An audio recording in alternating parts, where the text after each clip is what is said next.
Le monde de la santé, il est envahi par les sujets de tech. Là, on n'est qu'au début, hein, c'est extraordinaire, on n'est absolument qu'au début.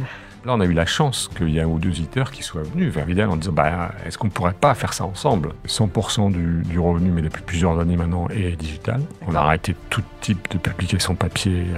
Le Vidal n'existe plus. Plus du tout. On a donc créé des filiales dans différents pays d'Europe, en Allemagne, en Espagne également. On vend nos bases de données dans plus de 30 pays dans le monde. Mais on est assez en avance là, sur les sujets dont on parle là en ce moment, nous. On est maintenant dans des dialogues permanents avec les soignants pour les améliorer. Alors qu'au début, c'était moins le cas. Pour moi, le plus important, c'est comment est-ce qu'on va réussir à capter toutes les données du patient pour finalement simplifier le travail du professionnel qui n'est plus lui-même à y récupérer dans toutes les étapes du parcours de soins et qui puisse se concentrer sur sa décision diagnostique, sa décision thérapeutique de prise en charge. Ça, c'est l'enjeu des 5 années qui viennent.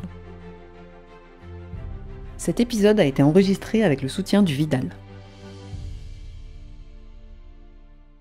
Bonjour à tous, bienvenue dans ce nouvel épisode de Pharma Minds. Aujourd'hui, je suis avec Vincent Bouvier, le patron du Vidal, qui est à sa tête depuis 20 ans. Merci d'être toujours plus nombreux à écouter Pharma Minds. Donc cet épisode est en version audio sur toutes les plateformes de podcast, mais il existe aussi en version vidéo, si vous avez envie de regarder. Donc c'est un épisode un peu spécial parce que le Vidal, c'est une entreprise que tout le monde connaît dans la pharma, dans la santé. C'est l'entreprise qui a édité le fameux livre rouge, la Bible en fait du médicament, qui regroupe tous les médicaments qui sont disponibles en France. Donc je suis hyper honorée, merci beaucoup parce que je pense que vous avez rarement partagé en fait cette aventure, d'être rarement confié, surtout sur un temps aussi long. Donc voilà, moi ce que j'ai envie de savoir c'est qu'est-ce qui s'est passé avec le Vidal depuis 20 ans. Quelle transformation a été menée et surtout, ce qui m'intéresse profondément, c'est de comprendre en fait le leader qu'il y a derrière tout ça, de comprendre en fait comment on voit le temps long, comment on arrive à être visionnaire et comment on se projette dans le monde d'aujourd'hui pour faire une entreprise qui passe les époques, qui est durable. Ça vous va comme programme ? Sacré programme. Sacré programme. Bon, je vais vous laisser vous présenter. Pour commencer... Oui, bien sûr. Donc, je suis Vincent Bouvier. Je suis médecin de formation, gastro-entérologue, de père médecin. Et j'ai donc fait ma médecine et mon internat. Et assez vite, à la fin de mon internat, quand je travaillais dans les hôpitaux, je me suis dit que j'avais probablement envie de réfléchir à d'autres choses. Je pense que j'ai pas eu de chance, en fait, au début. J'aurais très bien pu continuer et j'aurais certainement adoré être un médecin comme tous les autres médecins. Mais à l'époque, dans les services dans lesquels j'ai évolué, dans ma spécialité, c'était un peu une fin de période et les patrons n'étaient pas très enthousiasmants. Inspirants, exactement. Et puis, la médecine, c'est du compagnonnage. Alors que, notamment, une fois qu'on a passé l'internat, on apprend auprès de ses pairs, avec eux. Et donc, je n'ai vraiment pas eu la chance d'avoir à ce moment-là le coup de cœur, quelqu'un que j'avais envie de suivre. Donc, je me suis intéressé à d'autres choses. Je me suis intéressé à l'économie de santé. Et puis, j'ai été ensuite à HEC. Et là, j'ai découvert d'autres mondes que je ne connaissais pas et qui m'ont passionné. Et donc, très vite, j'ai démarré dans d'autres univers, notamment dans le domaine des cartes santé. Waouh. Voilà. Et donc, j'ai participé au programme en fait, de mise en place des cartes santé en France. Les cartes santé, c'est les cartes vitales ? Oui, les cartes vitales, c'est ça. Le début de la carte vitale. Oui, je travaillais chez Schlumberger, qui était le leader mondial des cartes à puce. Et on a aussi déployé ce genre de système dans différents pays d'Europe. C'était très amusant, très intéressant. C'est l'aventure pour moi. Voilà. Après, je travaillais dans le domaine des réseaux sécurisés, puisqu'il y avait déjà des hôpitaux qui souhaitaient faire circuler de la donnée. C'était le début de l'Internet sur des réseaux sécurisés. Donc, il y avait des opérateurs qui faisaient des propositions d'offres de transit des données un petit peu, même très sécurisées. Il y avait une chose qui s'appelait le RSS, le réseau antisocial, et dont CGTEL s'occupait, et moi, je m'occupais de ça, c'est CGTEL. Et ensuite, qu'est-ce qu'il disait Il disait pourquoi un médecin c'est-à-dire qu'il s'agissait Vous quand étiez même... un ovni ou non ? Oui, c'était assez original en effet, mais il s'agissait quand même d'aider le monde de la santé à utiliser, à comprendre le sens et à utiliser ces technologies qu'on mettait à leur disposition. Voilà, donc j'étais un peu un homme d'interface entre le milieu de la santé que je connaissais bien et puis celui des nouvelles technologies, des télécoms, que d'ailleurs je connaissais moins bien, mais que j'ai eu la chance d'apprendre à l'époque. Puis alors, je peux vous dire, c'était quand même toujours une histoire de tuyaux troués, et donc en gastro, je les connaissais bien, les tuyaux troués, les tuyaux bouchés. Donc c'était souvent la même chose. Vous avez commencé là-dedans et après le Vidal est arrivé dans l'histoire. Ouais, c'est ça. C'est-à-dire qu'après Vidal est arrivé, parce que lui aussi, Vidal, il y avait à la tête de Vidal à l'époque des gens qui étaient très préoccupés par l'émergence de l'arrivée de l'Internet et comment exister et comment transiter cette connaissance sur Internet. C'est génial. On est dans les années 99, 80... C'est ça, un peu moins même. 95. Ouais, c'est ça. Donc, c'est vraiment le début de l'Internet, quoi. Ouais. Et donc, il y avait déjà des gens qui se préoccupaient de ça chez Vidal et qui m'ont dit, viens nous aider à faire cette transition. Parce qu'effectivement, j'avais accumulé pas mal d'expérience et j'avais ce double profil, en fait. J'avais travaillé avec des équipes de tech et j'avais un background médical très solide. Donc, j'avais déjà un peu ça. Et en fait, ils m'ont dit, viens nous aider à faire cette mutation chez Vidal. Ok. Voilà. Et c'est ce que j'ai commencé. C'est très vite ce que j'ai commencé à faire. Ça a été la feuille de route, c'était la mission. Exactement. Vous vous êtes toujours dit, en fait, ma casquette, c'est les deux, je veux garder les deux. Enfin, vous avez construit comme ça, quoi. C'était tout de suite les réseaux. Oui, la double compétence, c'était effectivement c'était clé, c'était majeur, je pense. Ouais. Un outil pour moi majeur. C'était quoi qui vous plaisait ? Justement, c'était cette capacité à pouvoir comprendre des univers faire les deux, très différents et à les faire marcher ensemble. Voilà.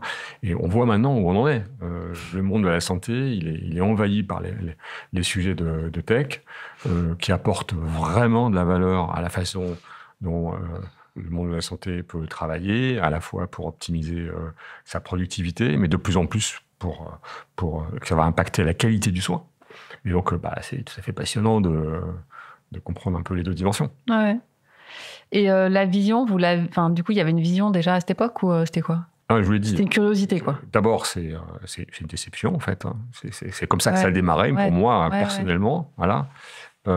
Et puis, très vite, c'est l'excitation de voir que l'Internet, ça ouvrait des champs totalement nouveaux. Voilà. Donc là, effectivement, ça nous ramène un peu en arrière, mais ce moment était quand même exaltant pour tout le monde.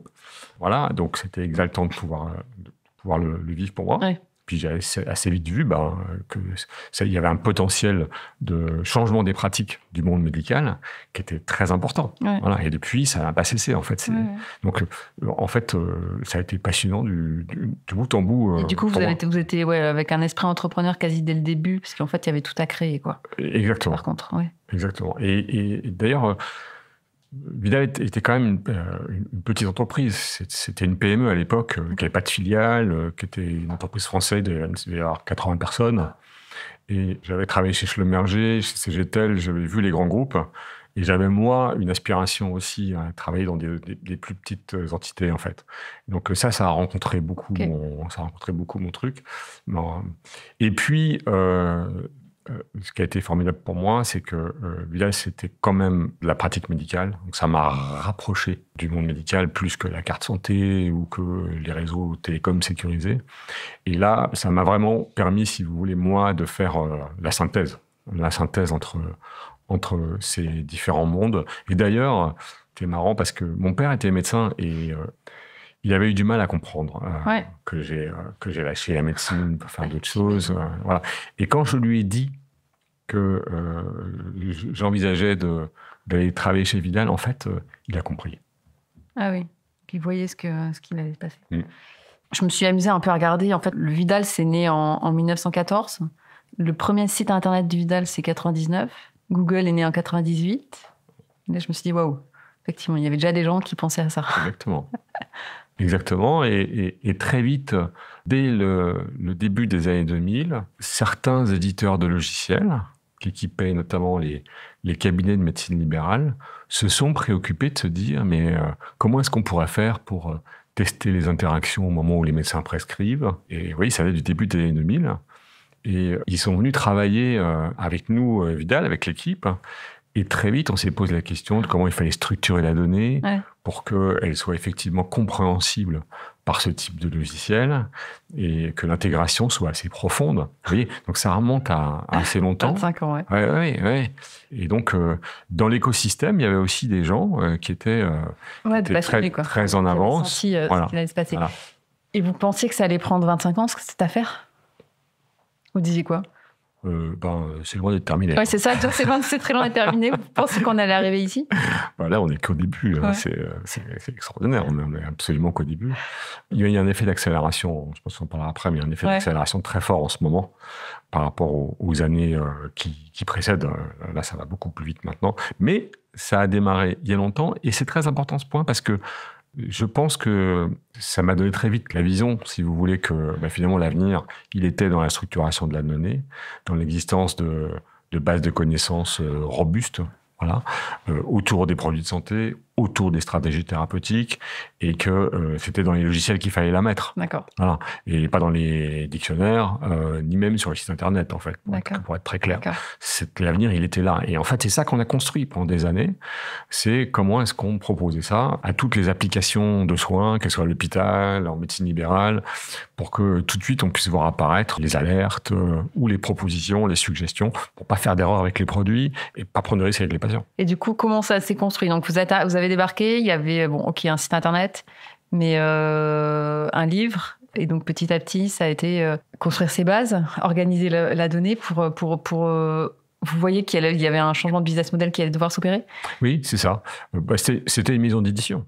Oui, c'est ça. En fait, en pratique, c'était une maison d'édition qui faisait sa mutation digitale, c'est-à-dire qu'en fait, mettait son dictionnaire sur Internet. Donc, c'était une première étape, et elle était importante. Mais celles qu'on suivit autour de la structuration de la donnée ont été extrêmement structurantes. La première prise de conscience, c'est celle-là. Et d'ailleurs, elle correspond également à l'idée que, donc, comme je le disais, il fallait travailler avec des nouveaux acteurs qui étaient les éditeurs de logiciels.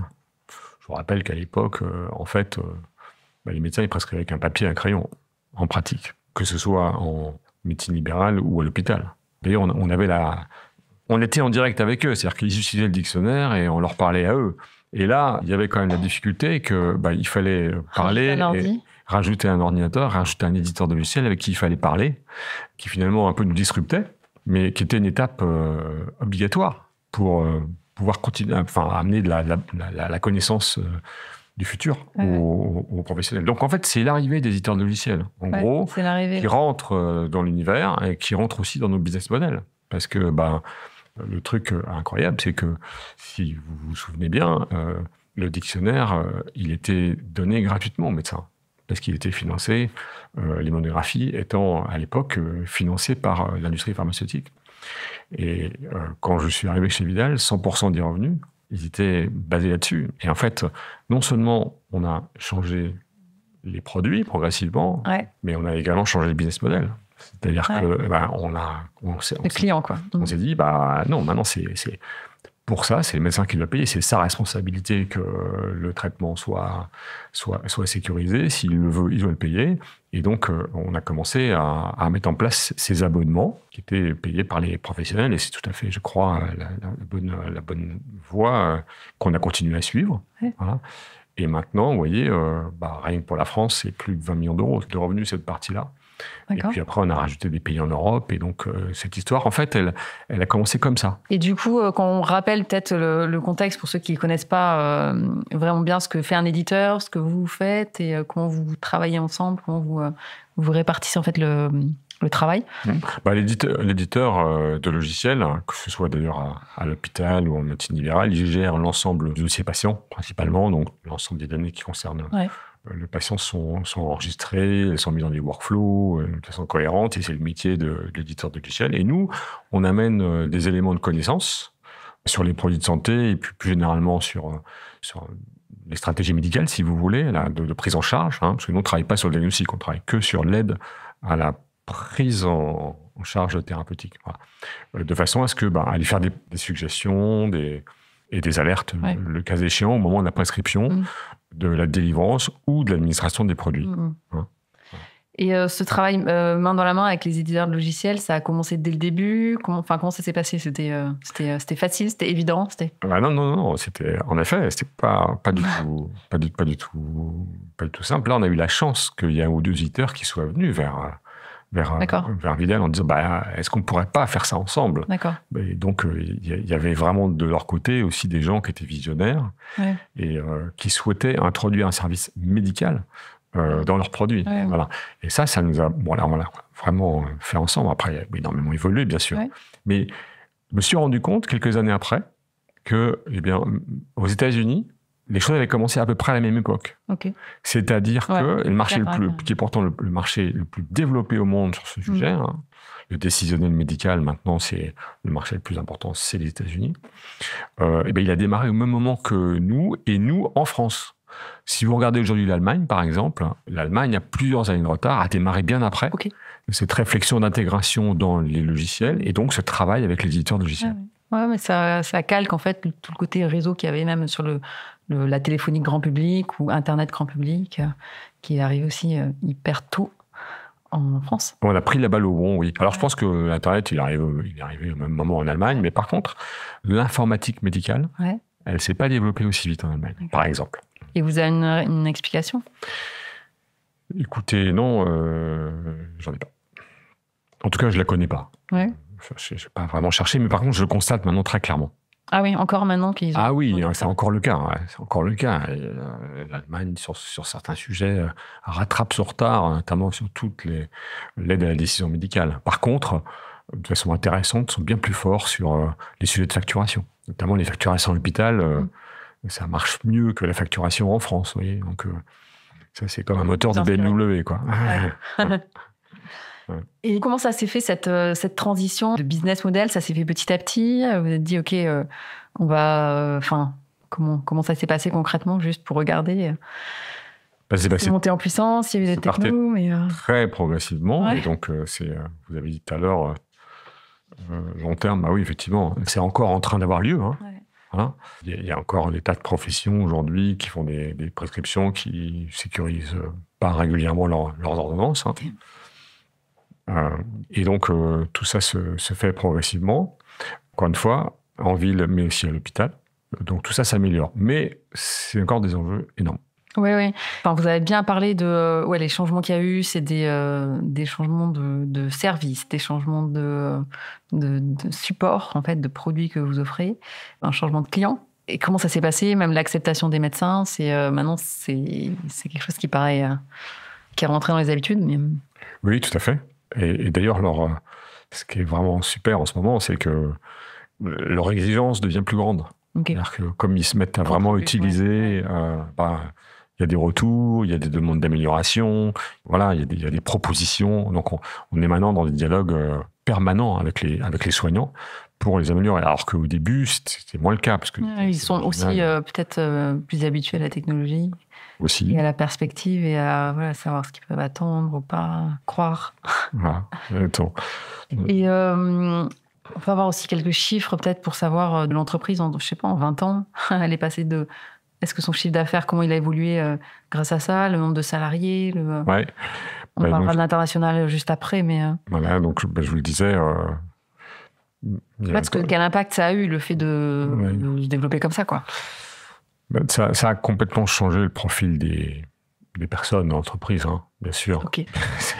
Il y avait quand même principalement des lecteurs-rédacteurs au début, et puis des gens qui s'occupaient d'imprimer un dictionnaire qui d'ailleurs était une vraie performance, parce que d'après ce que disaient les imprimeurs, c'était un des plus gros livres imprimés au monde, et il était imprimé à 250 000 exemplaires. Donc c'était une énorme performance industrielle. Voilà, et je me souviens que c'était quand même le sujet principal quand je suis arrivé. Et donc, bien sûr, les profils ont complètement changé. Il y a et quand ils vous ont vu débarquer, ils se sont dit, mais qu'est-ce que fait ce mec qui n'est pas, qui vient pas du monde de l'édition? Oui, peut-être. Mais c'était aussi fascinant et formidable, tout ça. Et maintenant, c'est devenu une boîte de tech. Bah oui, complètement. Voilà. Maintenant, c'est une boîte de tech, exactement, avec aussi des spécialistes du médical. Santé, ouais. Voilà. Et ce qui est tout à fait passionnant, c'est ça. C'est qu'en fait, les services qu'on propose, c'est un mélange de connaissances dans du logiciel. Donc, c'est vraiment pour arriver à une solution finale qui va sur le bureau du professionnel. Il faut allier ces deux compétences à tous les étages. Donc, les produits sont des produits complexes parce que ils nécessitent la double compétence tout le temps. Et donc, on a des équipes de pharmaciens, pharmacologues, et puis maintenant de plus en plus de gens qui sont des spécialistes du traitement de la donnée, du traitement du langage, de l'IA. Et puis, on a aussi maintenant énormément de gens qui font du développement, du logiciel et de la technologie. Donc, l'entreprise a entièrement changé. Ouais, et en termes de volume? Donc, elle a triplé. On est plus de 200 sur Vidal. Le business model a donc lui aussi totalement changé, puisque l'essentiel des revenus, ils sont liés aux abonnements, donc ils sont vendus aux hôpitaux, aux médecins, aux pharmaciens, pour délivrer donc ces aides à la décision.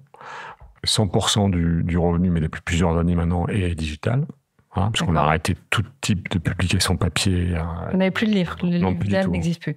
Plus du tout. Et la dernière édition du dictionnaire, c'était en 2019. D'accord. Tout ça a transitionné complètement. Donc, les produits, les équipes et le modèle de revenu. Donc, l'ensemble.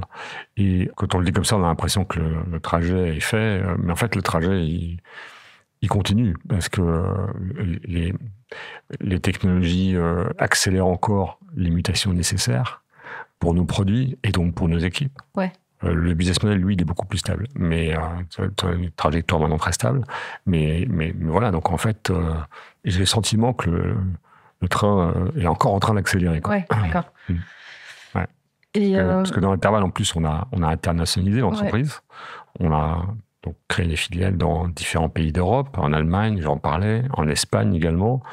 On vend nos bases de données dans plus de 30 pays dans le monde. Et c'est intéressant parce que comment on fait ça avec nos partenaires éditeurs, en fait, qui eux sont présents dans différents pays et qui nous disent, en fait, on veut la même interface, la même connaissance dans les différents pays où on opère. Comment on fait pour avoir ça? Et donc, nous, on a développé une capacité à pouvoir localiser pour un pays donné. Le service qu'on produit, par exemple, qui est connu en France, c'est pratiquement le même qu'on peut faire dans les autres pays et ouvrir un nouveau pays si on en a l'opportunité. D'accord. En proposant un peu des standards de produits. Oui, c'est ça. C'est le même jeu d'alerte, le même. Voilà. Par contre, il faut vraiment localiser. Ça s'appelle localiser, c'est-à-dire prendre en compte les produits locaux, les données locales. Parce que si en soins intensifs, vous savez pas que les ampoules de morphine, elles sont diluées 2 fois moins en Argentine qu'au Portugal, vous allez tuer vos patients très vite. Donc, vous avez absolument besoin de savoir quels sont les produits qu'il y a dans l'hôpital dans lequel les bases opèrent. Voilà. Donc, tout ça nécessite des efforts de localisation importants, mais essentiels. Et là, vous êtes dans combien de pays? Je sais pas combien. Donc là, je dis, on vend dans une trentaine de pays différents. C'est en train d'augmenter rapidement. Et on est très content parce qu'on a revu complètement en profondeur notre modèle de données, en fait, de façon à ce qu'il soit complètement universel. Et que, effectivement, la prise, si vous voulez, qu'on propose à nos partenaires et les logiciels quand ils intègrent la connaissance, soit exactement la même d'un pays à l'autre. Voilà. Et donc, les concepts sont exactement les mêmes. D'accord. Et on rattache à ces concepts de l'information locale quand on a besoin. Mais ça, c'est un gros travail. Et ça nous permet de voir ce modèle se développer. Et finalement, cette PME qui était française au départ, devenir une ETI d'abord, parce qu'on est plus grand, et puis véritablement avec des ambitions globales maintenant. Ouais. Votre but, c'est d'être...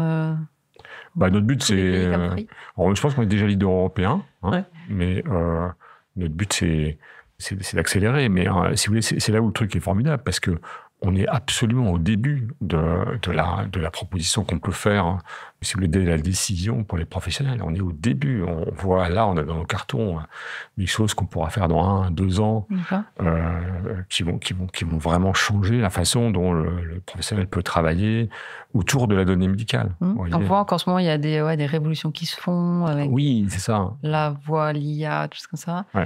Du coup, c'est lié aux techno, c'est lié aux techno qui permettent d'exploiter beaucoup mieux la connaissance. Voilà. Que ce soit la connaissance sur la science médicale, qui, comme vous savez, elle pose des gros défis parce que elle augmente tout le temps. Voilà, la masse de connaissances à connaître est énorme, en fait. Voilà, pour chaque pathologie. Voilà, et puis ça va de plus en plus vite parce que tout le monde travaille un peu plus vite. Les Chinois s'y sont mis. Maintenant, ils font aussi beaucoup d'essais cliniques. Enfin, la science progresse vite, d'une part. Donc, pour un professionnel, c'est un enjeu d'arriver à suivre le truc. Et puis, de l'autre côté, et ça, c'est la deuxième révolution et elle est extrêmement importante, la donnée sur le patient, qui est dans les logiciels de dossier patient dont j'ai parlé tout à l'heure, elle devient exploitable parce que elle est maintenant rangée ou mappée sur des standards qui font que les logiciels la comprennent. Le logiciel comprend que le médecin a devant lui une femme qui a une grossesse de 12 semaines, voilà, avec un antécédent d'insuffisance cardiaque congénitale. Voilà, donc ça, c'est dans le dossier et quelle est notre science réelle. Et ça, si c'est dans le dossier correctement, travailler avec les technologies dont on dispose maintenant, eh ben, en fait, on a des algorithmes qui le comprennent et qui disent, bon, alors très bien, alors donc ce produit-là, ben, tu peux pas lui prescrire, donc je te le propose même pas, en fait. Il y a une bonne raison, c'est qu'il y a une contre-indication avec cette femme. Oui, voilà, du coup, on peut avoir aussi la traçabilité. Et on amène la bonne proposition, la proposition pertinente sur le plan médical, aux professionnels. De la même façon, si vous voyez arriver un examen complémentaire, une biologie, par exemple, qui est une contre-indication à un des produits qu'elle prend, même si c'est le lendemain, ça arrive dans le système du médecin, le médecin va le savoir, il va pouvoir dire à sa patiente, arrêtez de le prendre. Oui, ça, c'est des choses ça existe pas aujourd'hui. Qui sont aujourd'hui encore... qui sont possibles, mais qui ne sont pas en routine, mais qui vont être là demain. D'accord. Donc, c'est vraiment merveilleux. Ouais. Et du coup, vous harmonisez aussi avec un dossier patient national qui peut être fait dans certains... On utilise les infrastructures, vous parlez du DMP par exemple, et tous les efforts qui sont faits par les pouvoirs publics pour justement partager cette information, la rendre accessible et exécutable. Et donc ça, on utilise cet effort-là pour justement en faire de la valeur pour les professionnels, chacun son rôle. Mais ça, il faut remercier justement pas forcément conscience des efforts qui ont été faits par les pouvoirs publics pour ça, depuis quelques années, notamment grâce à des fonds européens d'ailleurs. Et on arrive enfin, maintenant, le DMP, c'est une réalité. Ouais. C'est une réalité, nos logiciels les alimentent, et très bientôt, les médecins vont pouvoir les récupérer pour en faire les synthèses dont je viens de parler. Très bientôt, pourquoi ? Parce que c'est le temps que... Là, pour l'instant, on est plutôt dans la phase où, en fait, les logiciels, ils viennent alimenter. Ouais, ils viennent alimenter le DMP. Voilà. Et dans les mois qui viennent, en fait, on va leur apprendre à venir rechercher les données pour la réutiliser. Exactement. Okay. Voilà. Okay. Donc, c'est un moment très intéressant. D'accord. Sur des grands volumes. Oui. Là aussi, je pense que ça n'a pas été forcément fait ailleurs, dans d'autres pays. Non, on est assez en avance. Les Belges sont assez forts aussi, mais on est assez en avance là, sur les sujets dont on parle là en ce moment, nous. On est assez en avance. Et du coup, ce que vous faites, j'imagine qu'il y a des concurrents aussi qui le font. Vos concurrents, vous les voyez comment en France, à l'échelle européenne ? Comment vous différenciez Je vous disais, la France, c'est un pays qui est assez en avance sur ces sujets-là en réflexion. Donc, les startups qui se sont créées sur les sujets de sécurité des produits et des choix, en fait, il y en a pas mal en France. On a un écosystème assez riche qui a été encouragé aussi par le gouvernement, c'est bien. Ouais. Et donc, ça crée de la stimulation, du challenge, c'est très bien.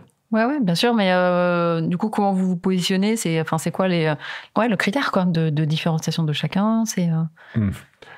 Ça dépend de ça dépend de leur spécialité. Ça dépend de qui on parle, mais assez souvent, on arrive à être complémentaires, en fait. Hein. C'est ça. Ouais, on arrive à être complémentaires. Eux, ils abordent un sujet particulier ou un aspect particulier de la thérapeutique. Et les enjeux, c'est d'arriver à raccorder nos référentiels pour qu'ils arrivent à travailler ensemble. Ouais. Voilà. Et l'objectif, est-ce que c'est comme dans la téléphonie, ou qui est en gros 3-4 gros acteurs et qu'on se partage le marché et que ça se passe comme ça, ou c'est quoi l'image ? Je ne sais pas comment le marché se structurera. Si on parle du marché du décisionnel, de l'aide à la décision médicale, je pense qu'il y a quand même beaucoup d'idées partout. Les soignants eux-mêmes, d'ailleurs, sont souvent à l'origine d'un problème qu'ils veulent résoudre, qu'ils pensent qu'ils peuvent résoudre. Donc, les technologies vont permettre aussi à beaucoup d'acteurs de s'en emparer. Ouais. et de pouvoir agir dessus. Les éléments d'interopérabilité aussi, les logiciels se préparent à pouvoir, grâce à l'interopérabilité, en fait, accueillir plein d'outils de la décision différents. Ouais. Voilà. Donc, je pense que... En ce moment-là, on est dans une phase, en gros, de ouais. grosse modernisation. C'est ça, mise... Et les acteurs vont se multiplier. Mise au niveau, c'est ça. Les acteurs vont se multiplier, voilà. Ouais. Mais il y a tellement de besoins à adresser que ce qu'il faudra pour des gens comme nous, c'est être bon dans le domaine qu'on adresse. Ouais. Voilà. Ok. Et on peut parler de votre vision, quoi. C'est quoi, du coup, comment vous voyez que... Ouais, si ce n'est que le secteur se dessine, de ce que vous pourrez apporter aux médecins dans, je sais pas, 5 ans. Le fait que...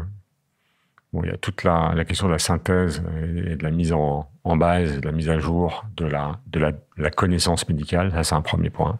Voilà. Mais pour moi, le plus important, c'est comment est-ce qu'on va réussir à capter toutes les données du patient pour finalement simplifier le travail du professionnel, qu'il n'est plus lui-même à y récupérer dans toutes les étapes du parcours de soins, ce qui fait aujourd'hui beaucoup, et qui puisse se concentrer finalement sur sa décision, sur sa décision diagnostique, sa décision thérapeutique de prise en charge. Voilà, et qu'il ne passe pas l'essentiel de son temps finalement à chercher l'information qu'il lui faut pour pouvoir la décider. Voilà. Ça, c'est l'enjeu des 5 années qui viennent. Ok. Ranger, ordonner. Voilà. Trier. Voilà. Et nos outils le permettent. Et permettent aussi de proposer une décision. C'est ça qui est... Ouais. Voilà. Donc là, ça va changer, je pense, la pratique des médecins, des pharmaciens dans les années qui viennent. Vous pensez que c'est réaliste ? Je suis sûr même. Je suis sûr parce que, vous savez, on a la chance dans le groupe Vidal, non seulement donc on fait le métier, c'est le décisionnel, comme je viens de le dire, en France et en Europe, mais en plus, on a diversifié nos activités et on a maintenant dans le groupe des logiciels médicaux, voilà. Notamment sur le marché de la médecine libérale en France. Ouais. Et donc, on a pu démarrer des collaborations finalement entre la fourniture d'aide à la décision dont j'ai parlé depuis le début et leur intégration dans les logiciels médicaux, puisque finalement, c'est assez simple, puisque ça fait partie du même groupe. Et donc, on voit le potentiel de modification de pratiques vertueux que ça peut entraîner sur les pilotes qu'on fait en ce moment. Ok. Voilà. Donc, ça veut dire que ça vaut le coup. Ah oui, c'est sûr. Et c'est sûr que ça va... C'est en train d'arriver, là. Ouais. C'est en train d'arriver. Vous voyez, nos pilotes actuels le montrent. Sur la connaissance aussi du patient et d'être capable de faire des propositions, de poser des questions pour enrichir en fait même le diagnostic ou le... Oui, alors là, sur ces sujets-là, c'est sûr que l'IA générative va énormément nous aider parce qu'elle permet à partir du langage, en fait, écrit ou même de la voix, donc maintenant, si vous voulez, de comprendre et de transformer dans des termes médicaux organisés ce que dit le patient, ou ce qui est écrit dans les différents lieux où il est soigné, de façon à ce que ça soit compréhensible par un système expert, par un algorithme. Donc, on va commence à récupérer sur le patient beaucoup plus d'informations. Donc, les dossiers dont j'ai parlé sont beaucoup plus riches, en fait, sur l'histoire du patient. Et donc ça, c'est formidable, parce que pour les gens qui s'intéressent justement au décisionnel, c'est comme l'essence pour un moteur. Vous venez alimenter avec bien plus d'informations un moteur qui va donc, de ce fait, que si vous lui donnez plus d'essence, il marche mieux, quoi. Voilà. Avec quoi peut-être une prochaine étape, c'est de suggérer des choses, en fait, de suggérer des... Ah ben oui, tout à fait, on le fait déjà, et on va améliorer nos suggestions, mais si, vous voyez, le système comprend que... quand poser d'autres questions, en fait. Quand le patient, quand il était petit, il a eu tel problème avec tel médicament, par exemple, le système va comprendre qu'il faut éviter ce médicament à l'avenir, ou qu'il y a eu telle allergie, il va éviter cette erreur, il va éviter telle contre-indication si on comprend qu'il y a eu telle maladie avant. Et tout ça, c'est des éléments qui rentreront d'autant plus facilement dans les systèmes que les technologies vont les mettre de façon transparente pour le professionnel, sans qu'il ait même à l'écrire. Ah ouais. Et comment vous valorisez ça, en fait, à l'échelle d'un pays ? quelle valeur ça a? Parce que là, c'est le professionnel qui achète ça, alors que finalement, c'est un bénéfice de santé publique.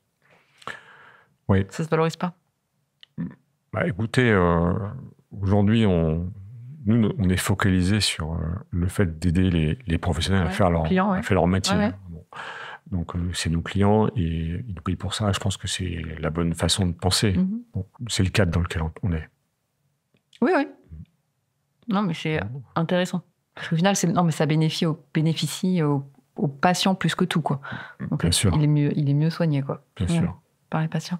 Je trouve intéressant, en fait, tout ce que vous me racontez l'histoire, ça paraît fluide. On voit bien qu'effectivement, il a fallu peut-être tâtonner à certains moments, mais je me dis comment, je sais pas si vous avez arrivé à vous rappeler comment vous avez vécu ça. Est-ce que vous vous dites, tiens, ça va être plus difficile que prévu, ou est-ce que il y a de la négation aussi, de se dire, faut pas lâcher, il faut absolument être présent, ou c'est l'émulation de l'écosystème qui nourrit.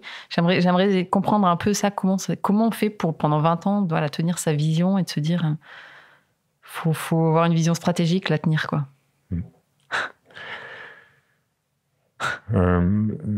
C'est vrai que on avait la chance, vous voyez, de voir cette évolution dont j'ai parlé là depuis tout à l'heure progresser de mois en mois et d'année en année. Donc, on n'avait aucun doute sur le fait qu'elle se mettait en œuvre et qu'elle se met en œuvre. Ouais. Donc, si vous voulez, on n'a pas du tout douté. Ouais, c'était une prise de risque qu'il fallait du coup accepter. Pas du tout douté. Ouais. La complexité, elle a peut-être jusqu'à maintenant été davantage dans le fait de convaincre qu'il fallait investir pour des choses qui n'apparaîtraient qu'un peu plus tard, que dans 5 ans. Que d'abord, on pourrait mettre en production que dans 2-3 ans, parce que nous, on travaille sur chaque fois qu'on met en place des services, il faut construire tout un back-office pour gérer des nouvelles jeux de données, et ça prend en fait longtemps. Ensuite, il faut les intégrer dans les logiciels, comme je l'ai dit tout à l'heure. On est sur des cycles de 2 ans qui sont assez longues. D'accord, quoi, voilà. 2 ans, 3 ans? Ouais, 2 ans. Ouais. 2 ans. Et puis, en général, il faut investir pour créer ces systèmes encore en amont. Ouais. Voilà.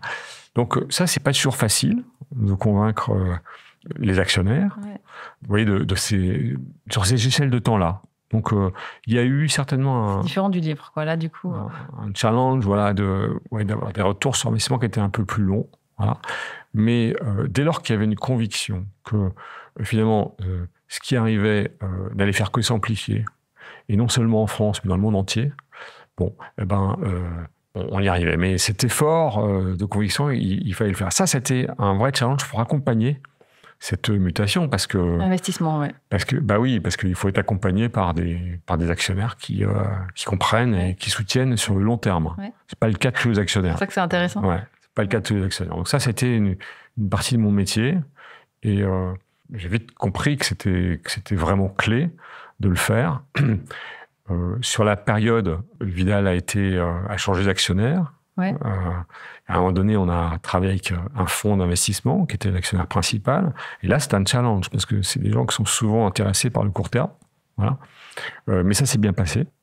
Et donc, ça a été une condition nécessaire au succès. Ouais.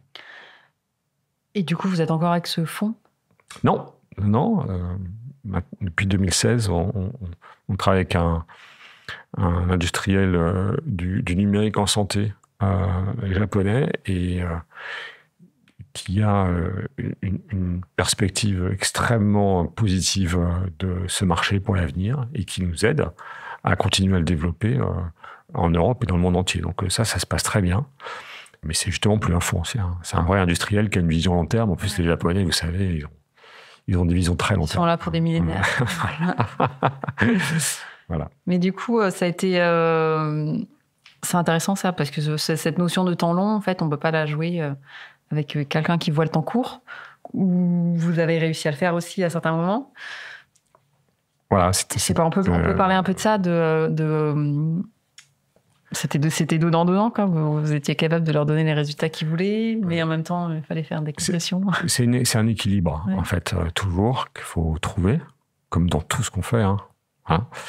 Et on a eu la chance de pouvoir, à certains moments où où il y avait des investissements dont on savait qu'ils ne rendraient pas avant assez longtemps. Ouais. À ce moment-là, on a augmenté nos prix, donc on a pu avoir des retours plus rapides qui ont permis de compenser, qui ont permis de gérer le court terme. On a eu des bonnes nouvelles. Ou en fait aussi, quand il y avait des bonnes nouvelles, c'est à ce moment-là que j'en profitais aussi pour investir davantage. Et la chance qu'on a eue aussi, c'est lors de cette mutation, vous voyez, on n'a jamais été en difficulté sur le plan économique. Oui. Et c'est quand même beaucoup plus difficile d'investir quand on est en difficulté que quand on l'est pas. Par contre, c'est parfois difficile aussi d'investir quand tout va bien, parce qu'on ne comprend pas pourquoi il faut autant investir, mais c'est à ce moment-là qu'il faut le faire. Donc ça, nous, on a eu cette chance, et ça a permis vraiment d'accompagner cette transition. On n'aurait pas pu avoir lieu sinon. Oui, bien sûr.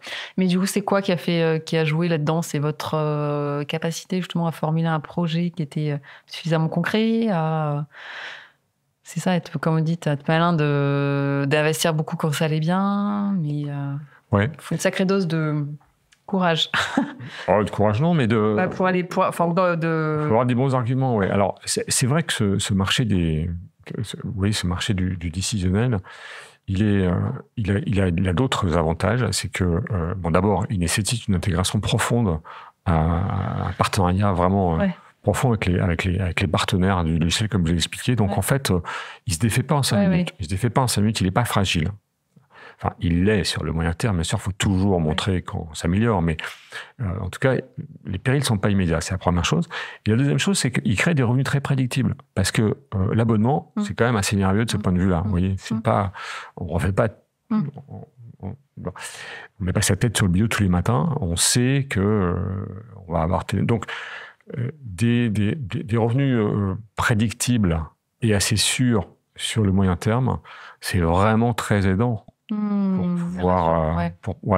pouvoir rassurer nos financeurs. Ouais. Et le patient dans tout ça, vous avez été à certains moments, je ne sais pas, tenté de l'adresser en direct, tenté de lui parler Comment vous l'avez considéré? Parce qu'il y a eu, par exemple, Eureka Santé, ça me parle comme ça, époque, je ne sais pas de quelle année. Parce que c'est toujours pareil, dans une stratégie, même si elle est claire, parfois il y a des choses qui ne se réalisent pas, ou pas tout de suite.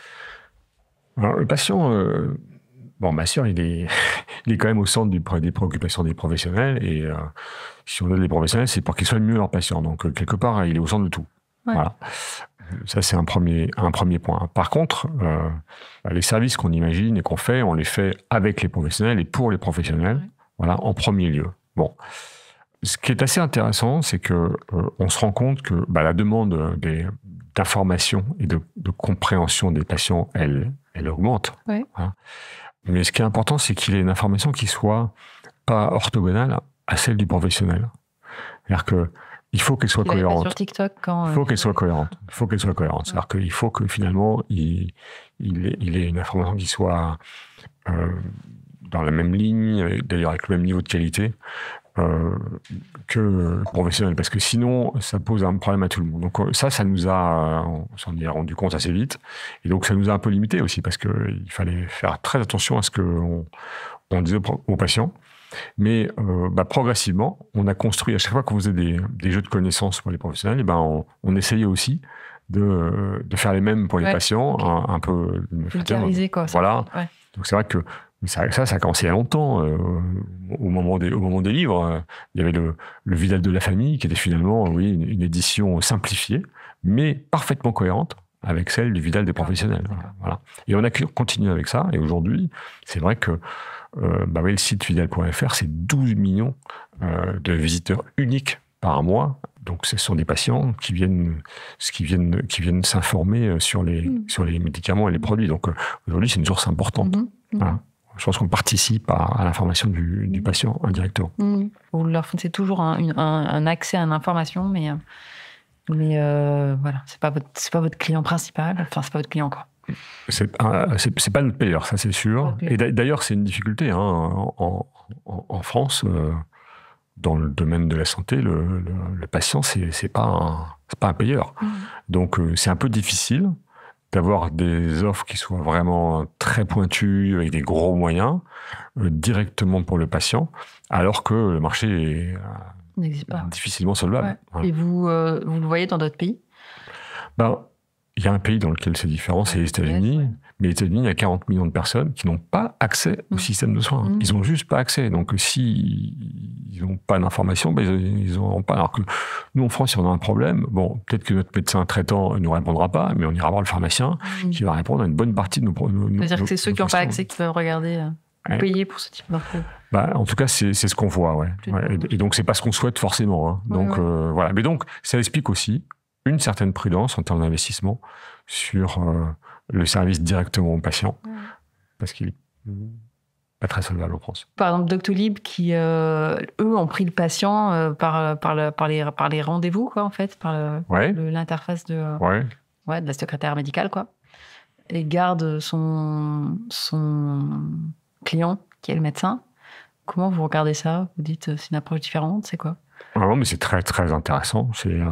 Ça va dans le même sens de ce qu'on cherche de faire. Eux l'ont pris plus sous l'angle de faciliter la vie de tout le monde. Voilà, la vie de tout le monde, la vie du patient en premier lieu, qui peut prendre rendez-vous plus facilement, du médecin qui gère mieux aussi sa clientèle, les secrétaires et tout ça. Donc, je pense que c'était extrêmement utile. Ça favorise l'accès aux soins, ça améliore l'accès aux soins. Ouais. Voilà, nous, on l'a pris par notre ADN, beaucoup plus sous l'angle médical, comme je vous l'ai expliqué, décisionnel, mais progressivement, on se rejoint. C'est-à-dire qu'ils viennent aussi... ils arrivent sur des... Bien sûr, d'ailleurs, on travaille en partenariat avec Doctolib sur ces sujets-là, on travaille ensemble. Voilà, et c'est tout à fait normal. Ouais. Et... qu'est-ce que ça a changé? Vous parliez de 12 millions de personnes de visites par mois sur le site. Qu'est-ce que ça a changé, en fait, le fait qu'il n'y ait plus de livres sur la relation, en fait, que vous avez même avec les médecins? Vous disiez que, ils contribuent plus peut-être maintenant parce que je pense qu'ils se sentent aussi plus à l'aise avec la techno. Mais qu'est-ce que ça a changé? Est-ce que vous les connaissez mieux aussi? J'imagine que vous êtes plus proches quasiment. Oui, tout à fait. Tout à fait. On est dans tous les sujets actuels du digital, c'est-à-dire que on travaille, si vous voulez, au plus près de leurs besoins. On a des panels permanents, avec eux sur différents sujets tout le temps. On construit en fait les services avec eux, les interfaces avec eux. Ouais. Voilà. Alors il y a certaines interfaces qui sont celles de nos partenaires éditeurs de logiciels. Donc il faut gérer une relation à 3. Pas toujours simple, mais enfin c'est une complexité de notre métier. Mais on construit avec eux. Et qu'est-ce qui vous passionne du coup maintenant dans les années à venir là? C'est ce changement en fait qui... Moi c'est l'amélioration de la pratique médicale. Je pense qu'on a une capacité à améliorer la qualité des soins qui est certaine. On va oublier et ignorer beaucoup moins de problèmes qu'avant. On va éviter des problèmes de contre-indication, de mauvais usage des produits. On va utiliser les bons produits pour les bons patients, mieux qu'on ne le faisait avant. Le médecin ne peut pas tout savoir. Donc, il est dans des stratégies thérapeutiques compliquées. Les patients sont de plus en plus chroniques. 30% des patients ont des maladies chroniques en France. En général, ils en ont plus d'une. Donc, vous voyez, les stratégies compliquées, l'utilisation des produits devient compliquée, ils sont insuffisants rénaux, donc la population vieillit, donc il y a des challenges qui sont vraiment complexes et que le professionnel ne peut pas résoudre sans aide. Il ne peut pas les résoudre sans aide, donc on va l'aider à ça. Il n'a pas le temps, quoi. Parce que du coup, il est challengé. Ça aussi. Mais même, c'est indépendamment même du temps, la qualité du soin est meilleure avec une assistance et quelqu'un qui vous aide à pas oublier ce que vous pourriez oublier. Oui, tout à fait. Regardez, en fait, dans les panels... vous voyez, il y a une chose qui est amusante aussi, qui était aussi une évolution majeure, c'est que le décisionnel médical, c'est devenu des dispositifs médicaux.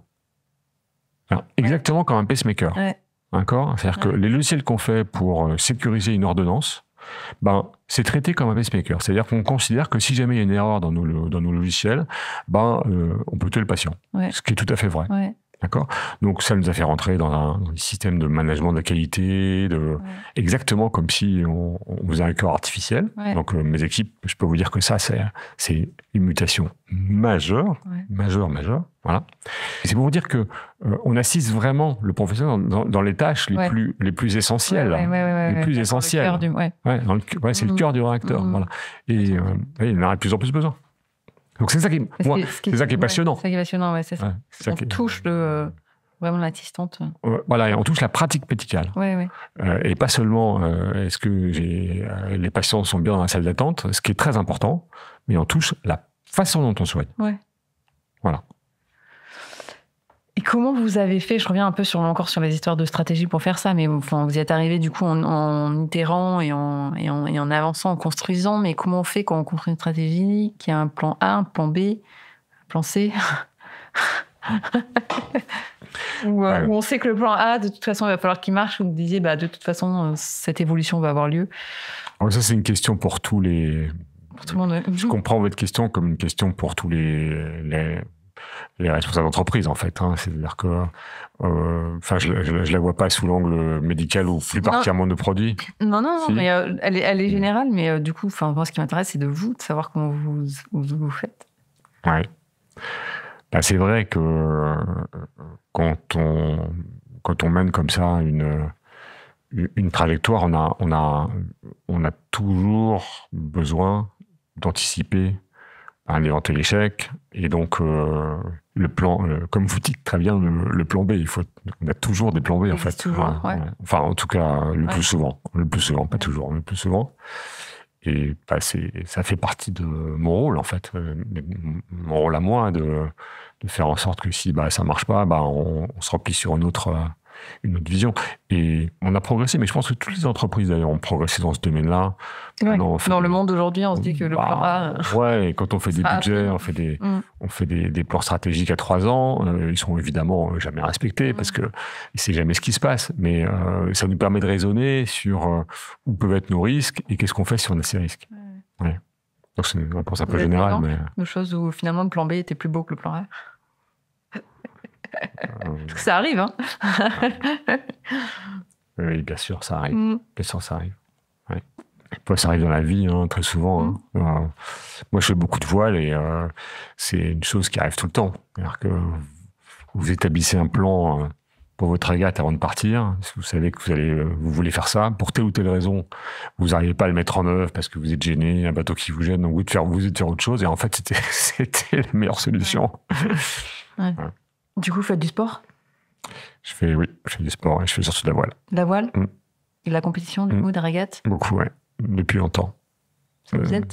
Oui, ça m'inspire beaucoup. D'abord, ça m'aide parce que ça me permet de vous évader. Penser déjà. Exactement, penser à autre chose, me déconnecter. Exactement, comme d'autres font d'autres choses. Moi, je fais ça. Et puis, ça m'inspire aussi beaucoup. Ça me permet d'importer beaucoup de raisonnement, beaucoup de logique que j'ai autour de la voile et plus particulièrement de la régate dans ma vie professionnelle. C'est quoi ? C'est la compétition ? La compétition, bien sûr, parce que tous les éléments qui sont autour de la performance, c'est un peu les mêmes. Rien n'est jamais perdu, rien n'est jamais gagné. Toutes ces règles de base de la compétition de la performance, on les retrouve aussi dans notre activité professionnelle, qui en elle-même. Votre mental, je pense, là, sur 20 ans, te dire que déjà avoir envie déjà de rester aussi longtemps et puis avoir envie de... Non, oui, ça nous aide, c'est sûr. Mais le truc qui en voile, pour moi, m'inspire le plus, c'est parce qu'en voile, il y a un des sujets clés, c'est la gestion de l'incertitude. Parce que par nature, on doit gérer l'incertitude du vent. Personne ne sait, même pas les plus beaux cerveaux qui travaillent sur le coup de l'América, comment le vent va évoluer dans la minute qui suit. Donc, est-ce qu'il va aller à droite ? Est-ce qu'il va aller à gauche ? Est-ce qu'il va monter ? Est-ce qu'il va baisser ? Et en fait, ça, c'est ce qui constitue votre performance. Donc, en fait, il faut... Comme on ne peut pas le deviner, le jeu, c'est de s'y adapter le plus vite possible à ces changements permanents.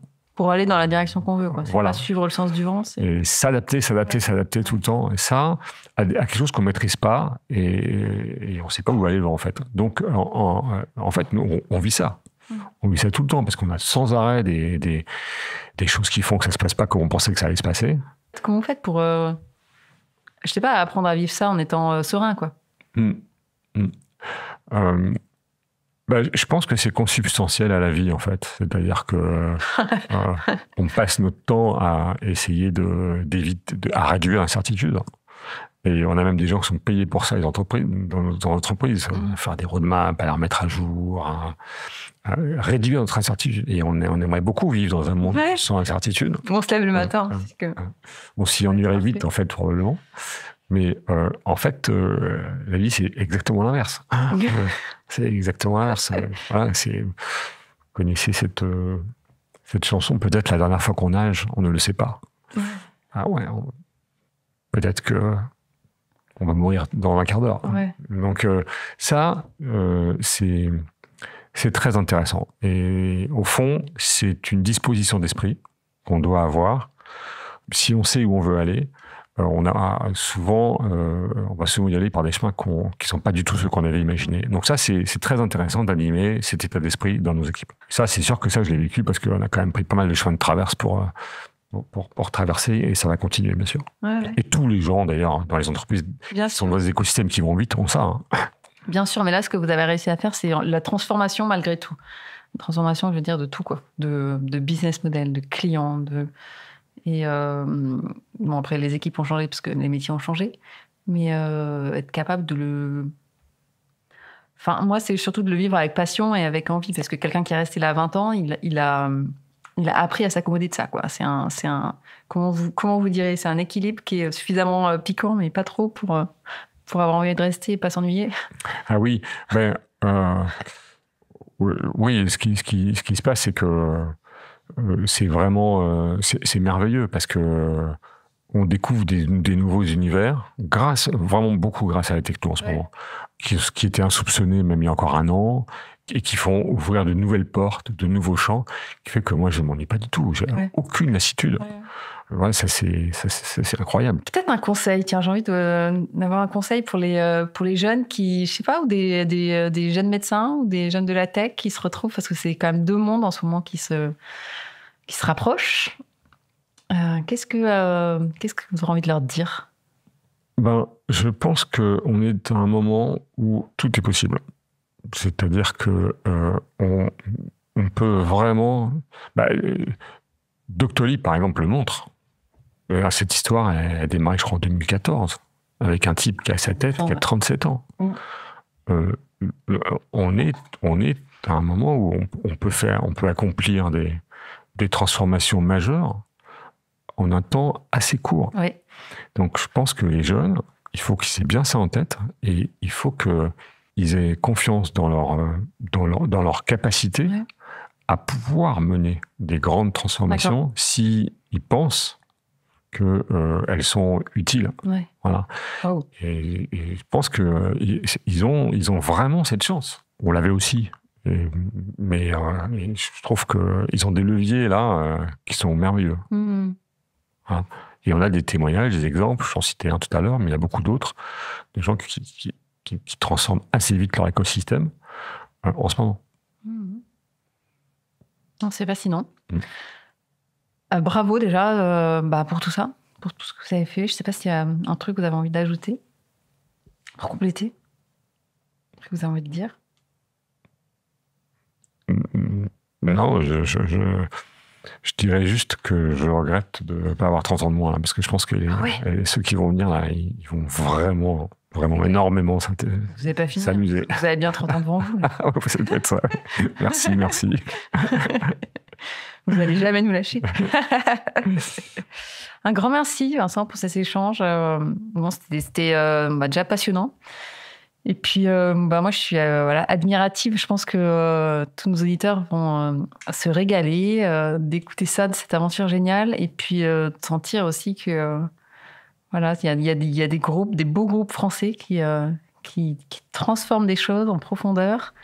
Et avec des valeurs fortes derrière. Merci. Merci beaucoup. À bientôt. Un grand merci à vous d'avoir écouté jusqu'au bout cet épisode et merci d'être toujours plus nombreux à suivre Pharma Minds. Si cet épisode vous a plu, n'hésitez pas à le partager autour de vous.